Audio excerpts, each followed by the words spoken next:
Hello നമസ്കാരം കൂട്ടുകാരെ. നിലവിൽ യൂണിവേഴ്സിറ്റി LGSനായിട്ടുള്ള സിലബസ് ഓറിയൻറ്റഡ് ആയിട്ടുള്ള SCRT പാഠഭാഗങ്ങളാണ് പഠിച്ചുകൊണ്ടിരിക്കുന്നത്. അപ്പോൾ നമ്മുടെ 4ാമത്തെ മൊഡ്യൂളിലെ ഒരു ചാപ്റ്ററാണ് പൊതുഭൂമിശാസ്ത്രം എന്ന് പറയുന്ന ടോപ്പിക്കിൽ വരുന്ന ചാപ്റ്ററാണ് 5ാം ക്ലാസ്സിലെ 5ാമത്തെ പാഠം പ്രപഞ്ചം എന്ന മഹാത്ഭുതം. നോക്കാം. സൗരയൂഥത്തിന്റെ കേന്ദ്രം സൂര്യനാണെന്ന് ആദ്യമായി മനസ്സിലാക്കിയത് നിക്കോളാസ് കോപ്പർനിക്കസ് ആണ്. സൗരയൂഥത്തിന്റെ കേന്ദ്രം സൂര്യനാണെന്ന് ആദ്യമായി മനസ്സിലാക്കിയത് ആരാണ്? നിക്കോളാസ് കോപ്പർനിക്കസ്, പോളണ്ടുകാരനായ നിക്കോളാസ് കോപ്പർനിക്കസ്. സൗരകേന്ദ്ര സിദ്ധാന്തം ആവിഷ്കരിച്ചത് ആരാണ്? കോപ്പർനിക്കസ് ആണ്. സൗരകേന്ദ്ര സിദ്ധാന്തം ആവിഷ്കരിച്ചത് കോപ്പർനിക്കസ്. ഭൗമകേന്ദ്ര സിദ്ധാന്തം ആവിഷ്കരിച്ചത് ടോളമി ആണ്. നെപ്റ്റ്യൂൺ സൂര്യനെ വലം വയ്ക്കാൻ എടുക്കുന്ന സമയം 164 വർഷമാണ്. എത്ര? 164 വർഷം.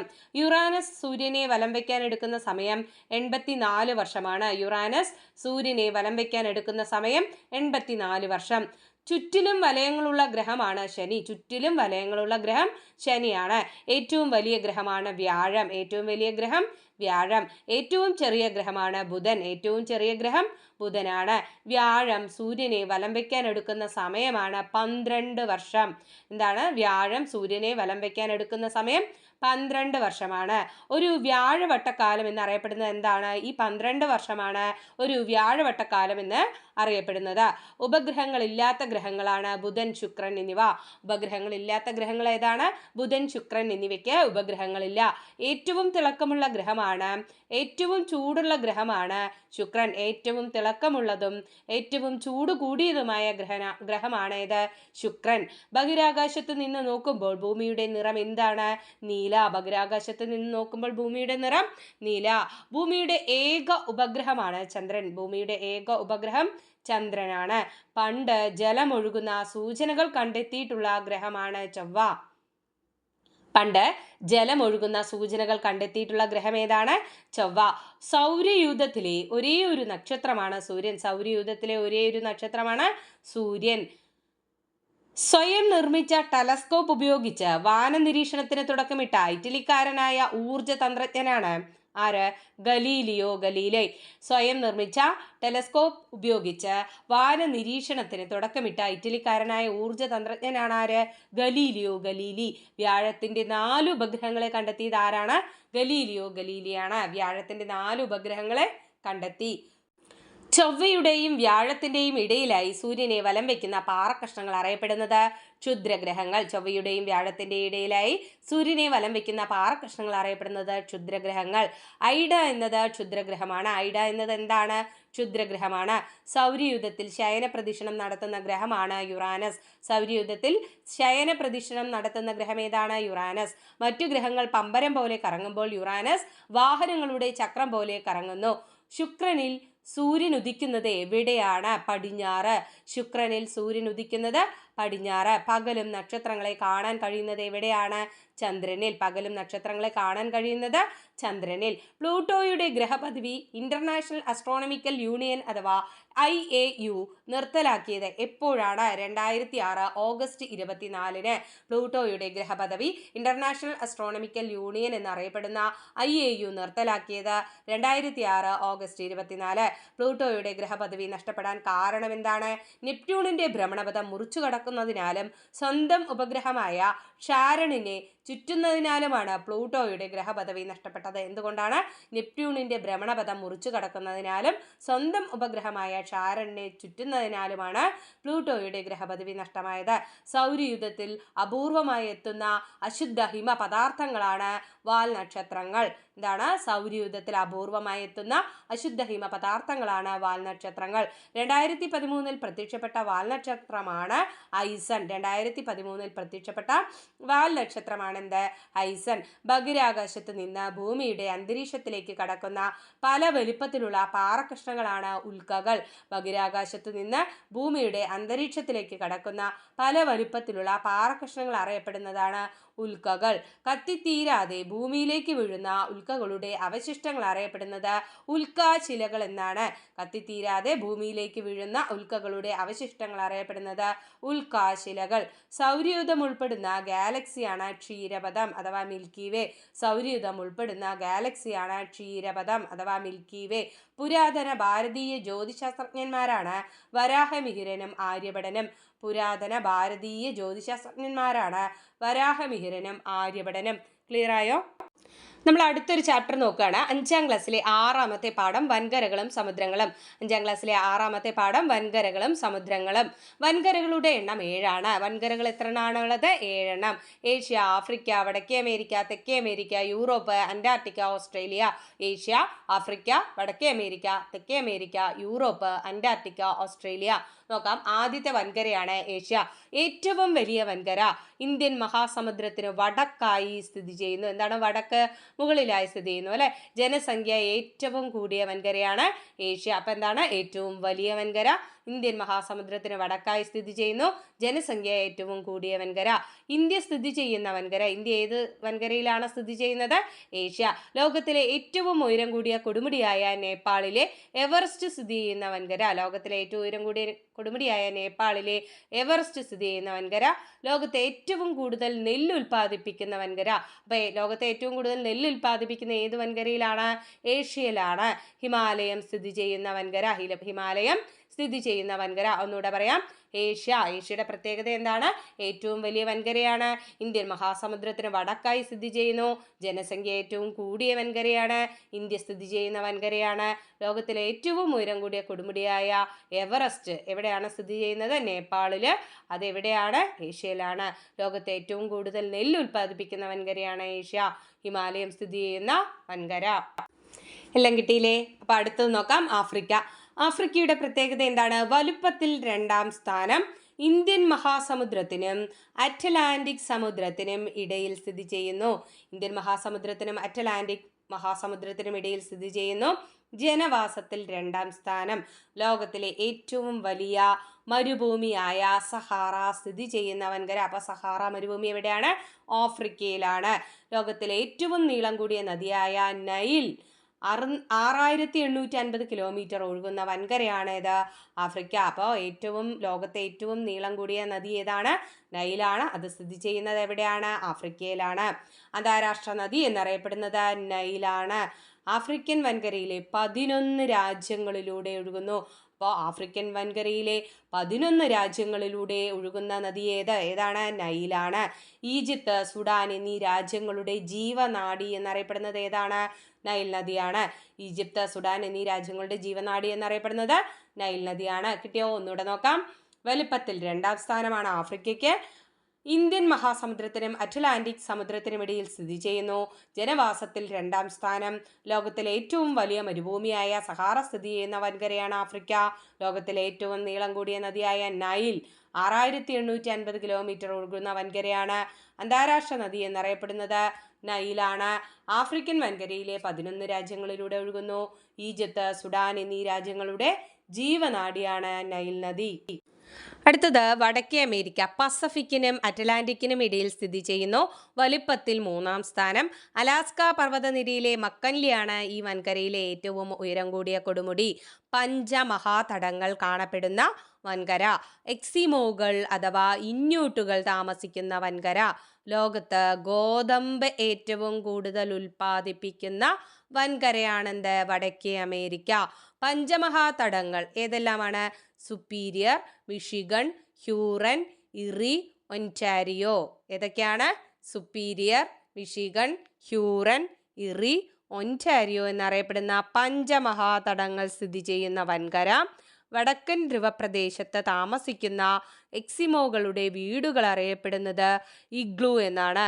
വടക്കൻ ധ്രുവപ്രദേശത്ത് താമസിക്കുന്ന എക്സിമോകളുടെ വീടുകൾ അറിയപ്പെടുന്നത് ഇഗ്ലൂ എന്നാണ്. ഒന്നുകൂടെ നോക്കാം. വടക്കേ അമേരിക്ക എന്താണ്? പസഫിക്കിനും അറ്റ്ലാന്റിക്കിനും ഇടയിൽ സ്ഥിതി ചെയ്യുന്നു. വലിപ്പത്തിൽ 3ാം സ്ഥാനം. അലാസ്ക പർവ്വതനിരയിലെ മക്കൻലിയാണ് ഈ വൻകരയിലെ ഏറ്റവും ഉയരം കൂടിയ കൊടുമുടി. പഞ്ചമഹാതടങ്ങൾ കാണപ്പെടുന്ന വൻകര. ഏതൊക്കെയാണ് തടാകങ്ങൾ? Superior, Michigan, Huron, Erie, Ontario. എക്സിമോകൾ അഥവാ ഇന്യൂട്ടുകൾ താമസിക്കുന്ന വൻകര. ലോകത്ത് ഗോതമ്പ് ഏറ്റവും കൂടുതൽ ഉൽപ്പാദിപ്പിക്കുന്ന വൻകര. വടക്കൻ ധ്രുവപ്രദേശത്ത് താമസിക്കുന്ന എക്സിമോകളുടെ വീടുകൾ അറിയപ്പെടുന്നത് ഇഗ്ലൂ എന്നാണ്. കിട്ടിയോ? അടുത്തത് തെക്കേ അമേരിക്ക നോക്കാം. പസഫിക്കിനും അറ്റ്ലാന്റിക്കിനും ഇടയിൽ സ്ഥിതി ചെയ്യുന്നു അല്ലേ. വടക്കേ അമേരിക്കയും തെക്കേ അമേരിക്ക എവിടെയാണ് സ്ഥിതി ചെയ്യുന്നത്? പസഫിക്കിനും അറ്റ്ലാന്റിക്കിനും ഇടയിൽ സ്ഥിതി ചെയ്യുന്നു. വലിപ്പത്തിൽ 4-ാം സ്ഥാനം മൗണ്ട് അക്വാൻഗ്വ ആണ് ഈ വൻകരയിലെ ഏറ്റവും ഉയർന്ന കൊടുമുടി.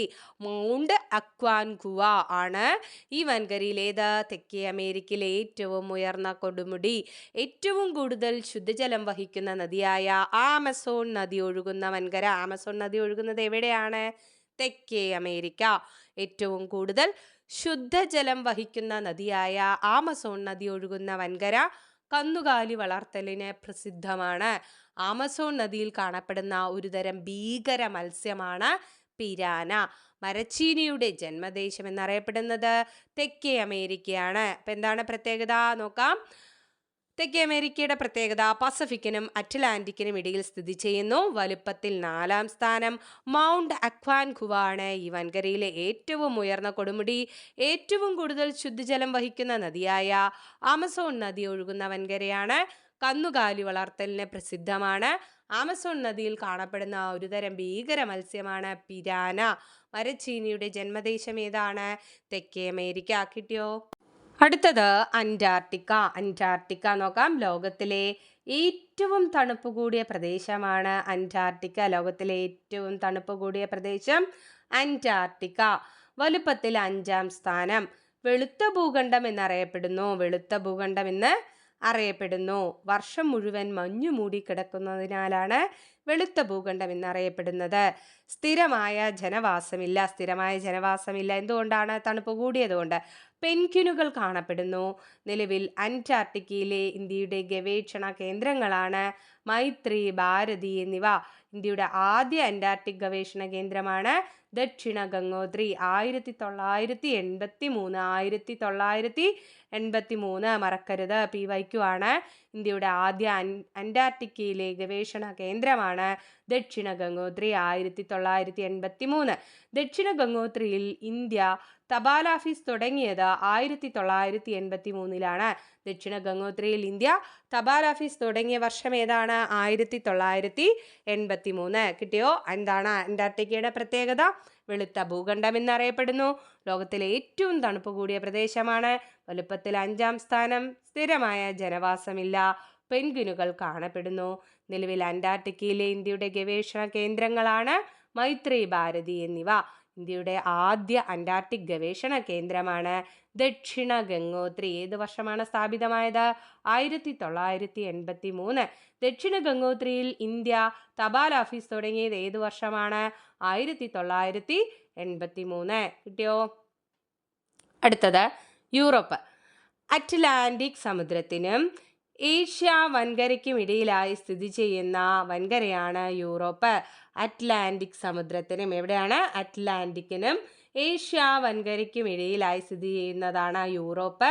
വലുപ്പത്തിൽ 6-ാം സ്ഥാനം. ജനസംഖ്യയിൽ 3-ാം സ്ഥാനം. അപ്പോൾ ജനസംഖ്യയിൽ ഏറ്റവും കൂടുതൽ ഏതാ? ഏഷ്യ. സെക്കൻഡ് ഏതാ? ആഫ്രിക്ക അല്ലേ. Second Africa. തേർഡ് ഏതാ? യൂറോപ്പ് അല്ലെ. വലുപ്പത്തിൽ 6-ാം സ്ഥാനം, ജനസംഖ്യയിൽ 3-ാം സ്ഥാനം.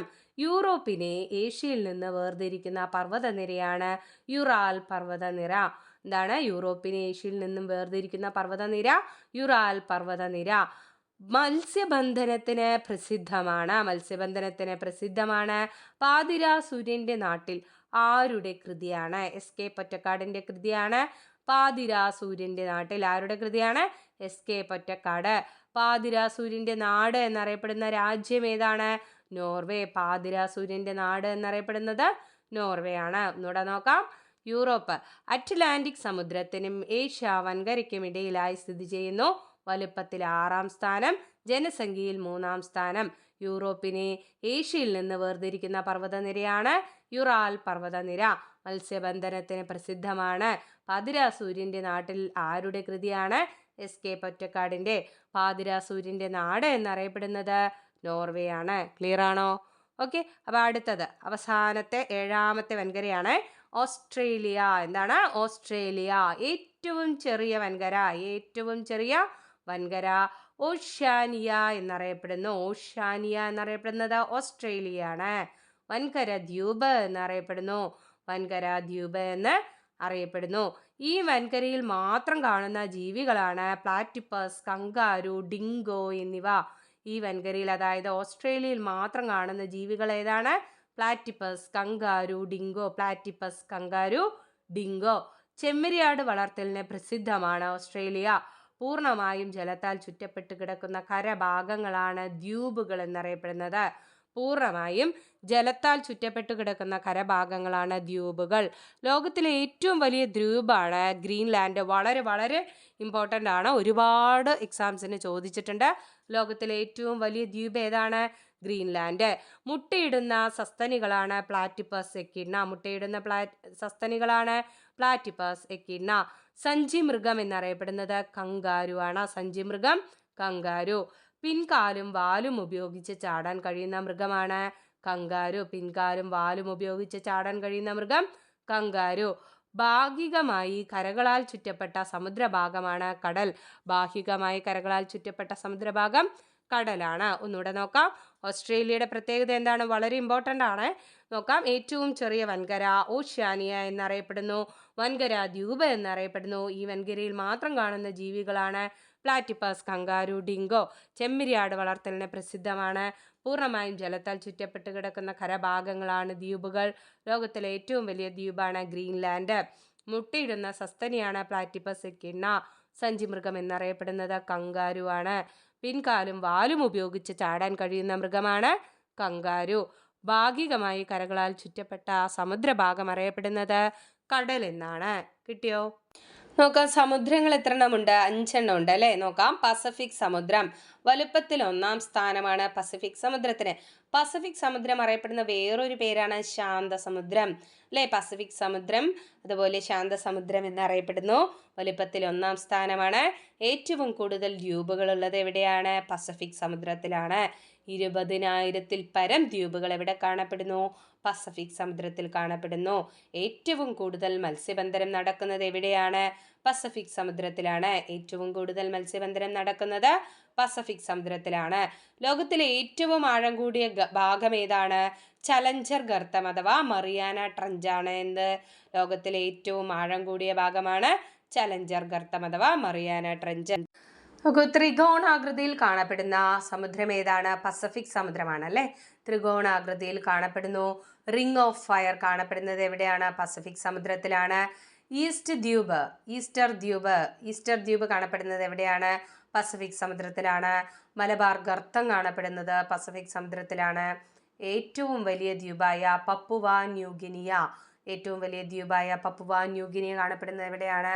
അതും പസഫിക് സമുദ്രത്തിൽ തന്നെയാണ് അല്ലേ? ഓക്കെ, അപ്പോൾ നമുക്ക് അടുത്ത സമുദ്രം ഏതാണ് നോക്കാം.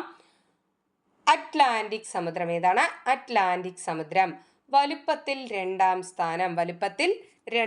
സ്ഥാനം. ഏറ്റവും പ്രധാന മത്സ്യബന്ധന കേന്ദ്രമായ ഗ്രാൻഡ് ബാങ്ക്സ് സ്ഥിതി ചെയ്യുന്ന സമുദ്രമാണ് അറ്റ്ലാന്റിക് സമുദ്രം. അപ്പോൾ ഗ്രാൻഡ് ബാങ്ക് സ്ഥിതി ചെയ്യുന്ന എവിടെയാണ്? അറ്റ്ലാന്റിക് സമുദ്രം. എന്താണ് അതിൻ്റെ പ്രത്യേകത? ഏറ്റവും പ്രധാന മത്സ്യബന്ധന കേന്ദ്രമാണ് എന്ത്? ഗ്രാൻഡ് ബാങ്ക്സ് കാണപ്പെടുന്നത് എവിടെയാണ്? അറ്റ്ലാന്റിക് സമുദ്രത്തിലാണ്. ഏറ്റവും തിരക്കേറിയ സമുദ്രപാതയാണ് അറ്റ്ലാന്റിക്കിൻ്റെ വടക്കു ഭാഗം. ഏറ്റവും തിരക്കേറിയ സമുദ്രപാത ഏതാണ്? അറ്റ്ലാന്റിക്കിൻ്റെ വടക്ക് ഭാഗം. എസ് ആകൃതിയിൽ കാണപ്പെടുന്നു. അറ്റ്ലാന്റിക് സമുദ്രം ഏത് ആകൃതിയിൽ കാണപ്പെടുന്നു? എസ് ആകൃതിയിൽ കാണപ്പെടുന്നു. കിട്ടിയോ? 2-ാം സ്ഥാനമാണ്. വലുപ്പത്തിൽ 2-ാം സ്ഥാനം. ഗ്രാൻഡ് ബാങ്ക് പ്രധാന മത്സ്യബന്ധന കേന്ദ്രമായ ഗ്രാൻഡ് ബാങ്ക് സ്ഥിതി ചെയ്യുന്നത് അറ്റ്ലാന്റിക് സമുദ്രത്തിലാണ്. ഏറ്റവും തിരക്കേറിയ സമുദ്രപാതയായ അറ്റ്ലാന്റിക്കിൻ്റെ വടക്ക് ഭാഗമാണ് എസ് ഷേപ്പിൽ കാണപ്പെടുന്നു. അടുത്തത് ഇന്ത്യൻ മഹാസമുദ്രം വലുപ്പത്തിൽ 3-ാം സ്ഥാനമാണ് ഇതിനുള്ളത്. ഇന്ത്യൻ മഹാസമുദ്രം ഒരു രാജ്യത്തിൻ്റെ പേരിൽ അറിയപ്പെടുന്ന സമുദ്രമാണ് ഇന്ത്യൻ മഹാസമുദ്രം. അറബിക്കടലും ബംഗാൾ ഉൾക്കടലും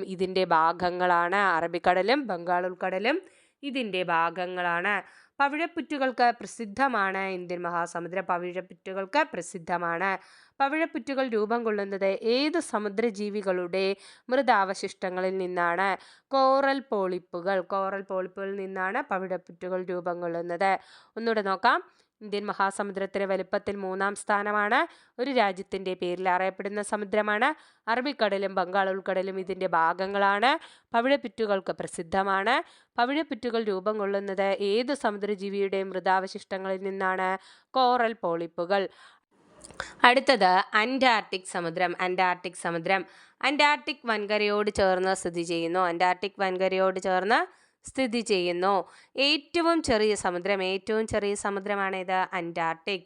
അടുത്തത് നോക്കാം. ആർട്ടിക് സമുദ്രം. ഉത്തര ധ്രുവത്തെ ചുറ്റിക്കിടക്കുന്ന സമുദ്രമാണ് ആർട്ടിക്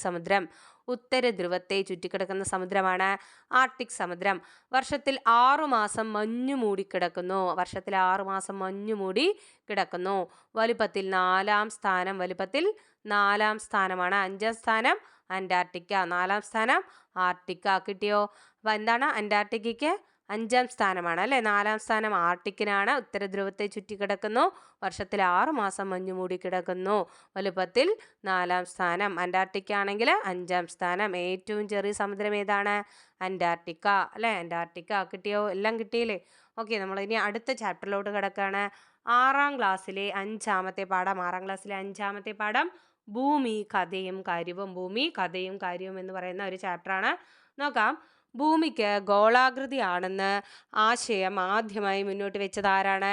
തെയിൽസ്. ഗ്രീക്ക് ഫിലോസഫറായ തെയിൽസ് ആണ് ഭൂമിക്ക് ഗോളാകൃതിയാണ് എന്ന ആശയം ആദ്യമായി മുന്നോട്ട് വെച്ചത്. ഭൂമിക്ക് ഗോളാകൃതിയാണെന്ന് സ്ഥാപിച്ചത് ആരാണ്? ഗ്രീക്ക് തത്വചിന്തകനായ പൈതഗോറസും അരിസ്റ്റോട്ടിലും ചേർന്നാണ് ഭൂമിക്ക് ഗോളാകൃതിയാണെന്ന് സ്ഥാപിച്ചത് പ്രൂവ് ചെയ്തത്. കേട്ടോ? അപ്പോൾ ആദ്യമായി ആ ആശയം മുന്നോട്ട് വെച്ചത് ആരാണ്? തെയിൽസ് ആണ്. എന്നാൽ ഗോളാകൃതിയാണെന്ന് സ്ഥാപിച്ചത് ആരാണ്? പ്രൂവ് ചെയ്തത് ആരാണ്? ഗ്രീക്ക് തത്വചിന്തകന്മാരായ പൈതഗോറസും അരിസ്റ്റോട്ടിലും. ഓക്കെ, അപ്പം നമ്മൾ പൈയിൽ എന്ത് വാങ്ങിച്ചു? അരി വാങ്ങിച്ചു എന്നങ്ങ് കണക്ട് ചെയ്യുക. 2 പേരും ഉണ്ട്, പൈതഗോറസും ഉണ്ട്, അരിസ്റ്റോട്ടിലും ഉണ്ട്. ഓക്കെ. അടുത്തത് ഭൂമിക്ക് ഗോളാകൃതിയാണെന്നും സാങ്കല്പിക അച്ചുതണ്ടിൽ അത് സ്വയം കറങ്ങുന്നു എന്നും വിശ്വസിച്ചിരുന്ന ഭാരതീയ ജ്യോതിശാസ്ത്രജ്ഞനാണ് ആര്യഭടൻ. ഭൂമിക്ക് ഗോളാകൃതിയാണെന്നും സാങ്കല്പിക അച്ചുതണ്ടിൽ അത് സ്വയം കറങ്ങുന്നു എന്നും വിശ്വസിച്ചിരുന്ന ഭാരതീയ ജ്യോതിശാസ്ത്രജ്ഞൻ ആരാണ്? ആര്യഭടൻ. ഭൂമി ഉരുണ്ടതാണെന്ന് കപ്പൽ യാത്രയിലൂടെ തെളിയിച്ചത് മഗല്ലനാണ്. ആരാണ്? മഗല്ലനാണ് ഭൂമി ഉരുണ്ടതാണെന്ന് കപ്പൽ യാത്രയിലൂടെ തെളിയിച്ചത്. ഭൂമിയുടെ ആകൃതി എന്ത്? ഭൂമിയുടെ ആകൃതി ജിയോയിഡ് ആകൃതിയാണ് എന്തിനുള്ളത്? ഭൂമിക്കുള്ളത്. ധ്രുവപ്രദേശങ്ങൾ അല്പം പരന്നതും മധ്യഭാഗം ചെറുതായി വീർത്തതുമായ ഗോളാകൃതിയാണ് ജിയോയിഡ് എന്നറിയപ്പെടുന്നത്. ഇങ്ങനെ ഭൂമിക്ക് ധ്രുവപ്രദേശങ്ങൾ അല്പം പരന്നതും മധ്യഭാഗം ചെറുതായി വീർത്തതുമായ ഗോളാകൃതിയാണെന്ന് സ്ഥാപിച്ചതാരാണ്? ഐസക് ന്യൂട്ടനാണ്. ഇങ്ങനെ സ്ഥാപിച്ചത് ഐസക് ന്യൂട്ടനാണ്. കാൽനടയായും കപ്പൽ യാത്ര ചെയ്തും 11 വർഷം കൊണ്ട് ഭൂമിയെ വലം വെച്ച കനേഡിയൻ സഞ്ചാരിയാണ് ജീൻ ബലിവോ. ആരാണ്? ജീൻ ബലിവോ. കാൽനടയായും കപ്പൽ യാത്ര ചെയ്തും 11 വർഷം കൊണ്ട് ഭൂമിയെ വലം വെച്ച കനേഡിയൻ സഞ്ചാരിയാണ് ജീൻ ബലിവോ. ഭൂമിയുടെ ഏകദേശ ചുറ്റളവ് 40,000 കിലോമീറ്റർ. ഭൂമിയുടെ ഏകദേശം ചുറ്റളവ് 40,000 കിലോമീറ്റർ. ഭൂമിയുടെ ചുറ്റളവ് ആദ്യമായി കണ്ടെത്തിയത് ഇറാത്തോത്തനീസ് ആണ്. ആരാണ്? ഇറാത്തോത്തനീസ്. ആരാണ്? ഗ്രീക്ക് തത്വചിന്തകനായ ഇറാത്തോത്തനീസ് ആണ് ഭൂമിയുടെ ചുറ്റളവ് ആദ്യമായി കണ്ടെത്തിയത്. ഭൂമിയുടെ കേന്ദ്രത്തിൽ നിന്ന് ഭൗമോപരിതലത്തിലെ ഓരോ ബിന്ദുവിലേക്കുമുള്ള കോണീയ അകലമാണ് അക്ഷാംശം. ഭൂമിയുടെ കേന്ദ്രത്തിൽ നിന്ന് ഭൗമോപരിതലത്തിലെ ഓരോ ബിന്ദുവിലേക്കുമുള്ള കോണീയ അകലമാണ് എന്തെന്നറിയപ്പെടുന്നത്? അക്ഷാംശം. എന്താണ്? അക്ഷാംശം എന്നറിയപ്പെടുന്നത്. നമുക്ക് തന്നിരിക്കുന്നത് അക്ഷാംശ രേഖകളും അവയെ വിളിക്കുന്ന പേരുമാണ്. നോക്കാം. 0 ഡിഗ്രി അക്ഷാംശ രേഖ അറിയപ്പെടുന്നത് എങ്ങനെയാണ്? ഭൂമധ്യരേഖ. 0 ഡിഗ്രി അക്ഷാംശ രേഖ ഭൂമധ്യരേഖ. 90 ഡിഗ്രി വടക്ക് ഉള്ള അക്ഷാംശ രേഖ അറിയപ്പെടുന്നത് എങ്ങനെയാണ്? ഉത്തര ധ്രുവം എന്നാണ്. 90 ഡിഗ്രി വടക്ക് അറിയപ്പെടുന്നത് ഉത്തര ധ്രുവമെന്നും 90 ഡിഗ്രി തെക്ക് അറിയപ്പെടുന്നത് ദക്ഷിണ ധ്രുവമെന്നുമാണ്. 90 ഡിഗ്രി വടക്ക് അറിയപ്പെടുന്നത് ഉത്തര ധ്രുവം, 90 ഡിഗ്രി തെക്ക് അറിയപ്പെടുന്നത് ദക്ഷിണ ധ്രുവം. 66.5 ഡിഗ്രി വടക്ക് അറിയപ്പെടുന്നത് ആർട്ടിക് വൃത്തം എന്നാണ്. 66.5 ഡിഗ്രി വടക്ക് അറിയപ്പെടുന്നത് ആർട്ടിക് വൃത്തം. 66.5 ഡിഗ്രി തെക്ക് അറിയപ്പെടുന്നത് അന്റാർട്ടിക് വൃത്തം. 66.5 ഡിഗ്രി തെക്ക് അറിയപ്പെടുന്നത് അന്റാർട്ടിക് വൃത്തം. 23.5 ഡിഗ്രി വടക്ക് അറിയപ്പെടുന്നത് ഉത്തരായന രേഖ. 23.5 ഡിഗ്രി വടക്ക് അറിയപ്പെടുന്നത് ഉത്തരായന രേഖ. 23.5 ഡിഗ്രി തെക്ക് അറിയപ്പെടുന്നത് ദക്ഷിണായന രേഖ. 23.5 ഡിഗ്രി തെക്ക് അറിയപ്പെടുന്നത് ദക്ഷിണായന രേഖ. ഓക്കെ, ക്ലിയർ ആണോ? അടുത്തത് നോക്കാം. ഇരുധ്രുവങ്ങളെയും ബന്ധിപ്പിച്ച് വരയ്ക്കുന്ന രേഖകളാണ് രേഖാംശരേഖകൾ. ഭൂമിയുടെ 2 ധ്രുവങ്ങളെയും ബന്ധിപ്പിച്ച് വരയ്ക്കുന്ന രേഖകളാണ് രേഖാംശരേഖകൾ എന്നറിയപ്പെടുന്നത്. മാനകരേഖാംശം എന്ന് പറഞ്ഞാൽ 0 ഡിഗ്രി രേഖാംശം. മാനകരേഖാംശത്തിന് ഇരുവശവും കിഴക്കും പടിഞ്ഞാറുമുള്ള കോണീയ അകലമാണ് രേഖാംശം. എന്താണ് മാനകരേഖാംശത്തിന്? അതായത് 0 ഡിഗ്രി രേഖാംശത്തിന് ഇരുവശവും, അതായത് കിഴക്കും പടിഞ്ഞാറുമുള്ള കോണീയ അകലമാണ് രേഖാംശം എന്നറിയപ്പെടുന്നത്. അതായത് ഭൂമിക്ക് കുറുകെ നെടുകെ ഒന്നേന്ന് എഴുതൂലേ, അതുപോലെ നെടുകെ വരയ്ക്കുന്ന രേഖകളാണ് രേഖാംശരേഖ അല്ലെ. 2 ധ്രുവങ്ങളെയും തമ്മിൽ ബന്ധിപ്പിക്കുന്നത്, അങ്ങനെയല്ലേ?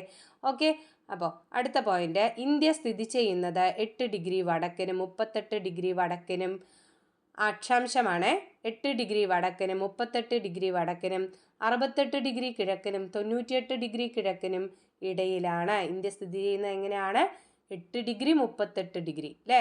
8 ഡിഗ്രി 38 ഡിഗ്രി, 8 ടു 38 ഡിഗ്രി വടക്കിനും 68 ടു 98 ഡിഗ്രി, 68 ടു 98 ഡിഗ്രി കിഴക്കിനും ഇടയിലാണ് ആര് സ്ഥിതി ചെയ്യുന്നത്? ഇന്ത്യ സ്ഥിതി ചെയ്യുന്നത്. ഇത് നന്നായി നോട്ട് ചെയ്ത് പഠിക്കണേ. അടുത്തത്, ഭൂമിയിൽ പകലും രാത്രിയും മാറി മാറി അനുഭവപ്പെടാൻ കാരണം എന്താണ്? ഭൂമിയുടെ ഭ്രമണമാണ്. ഭ്രമണം ഓർമ്മ വേണം. ഓക്കെ, അപ്പോൾ ഭൂമിയിൽ പകലും രാത്രിയും മാറി മാറി അനുഭവപ്പെടാൻ കാരണം ഭൂമി ഭ്രമണം ചെയ്യുന്നതിനാലാണ്. സൂര്യന്റെ സ്ഥാനം മാറുന്നതായി നമുക്ക് തോന്നാൻ കാരണം ഭൂമിയുടെ ഭ്രമണം മൂലമാണ്. സൂര്യന്റെ സ്ഥാനം മാറുന്നുണ്ടോ? ഇല്ല. പക്ഷേ സൂര്യന്റെ സ്ഥാനം മാറുന്നതായി നമുക്ക് തോന്നാൻ കാരണം ഭൂമിയുടെ ഭ്രമണമാണ്. ഭൂമിയുടെ ഭ്രമണം പടിഞ്ഞാറു നിന്ന് കിഴക്കോട്ട് ആയതിനാലാണ് സൂര്യൻ കിഴക്കുദിച്ച് പടിഞ്ഞാറ് അസ്തമിക്കുന്നതായി ദൃശ്യമാകുന്നത്. ഭൂമിയുടെ ഭ്രമണം എവിടെ നിന്ന് എവിടേക്കാണ്? പടിഞ്ഞാറ് നിന്ന് കിഴക്കോട്ട് ആയതിനാലാണ് സൂര്യൻ കിഴക്കുദിച്ച് പടിഞ്ഞാറ് അസ്തമിക്കുന്നതായി ദൃശ്യമാകുന്നത്. വിവിധ ഋതുക്കൾ അനുഭവപ്പെടാനുള്ള കാരണം എന്താണ്? ഋതുക്കൾ അനുഭവപ്പെടാൻ കാരണം ഭൂമിയുടെ പരിക്രമണമാണ് ഋതുക്കൾ അനുഭവപ്പെടാൻ കാരണം. ഭൂമിയുടെ ഒരു പരിക്രമണത്തിന് ആവശ്യമായ സമയം എത്രയാണ്? 1 വർഷം. ഭൂമിയുടെ ഒരു പരിക്രമണം എന്നാൽ 1 വർഷം, 365 ദിവസമാണ്. ഭൂമിയുടെ പരിക്രമണ വേഗത എത്രയാണ്? 96,000 km/h ആണ്. എന്താണ്? 96,000 km/h ആണ് ഭൂമിയുടെ പരിക്രമണ വേഗത. ഓക്കെ, ക്ലിയർ അല്ലേ? അപ്പോൾ നമ്മൾ ഇന്ന് 3 ചാപ്റ്റർ കംപ്ലീറ്റ് ചെയ്തിട്ടുണ്ട് കേട്ടോ. അപ്പോൾ നമ്മൾ കൂടുതൽ ചാപ്റ്റർ ആയിട്ട് നമുക്ക് അടുത്ത ക്ലാസ്സിൽ കാണാം. Thank you.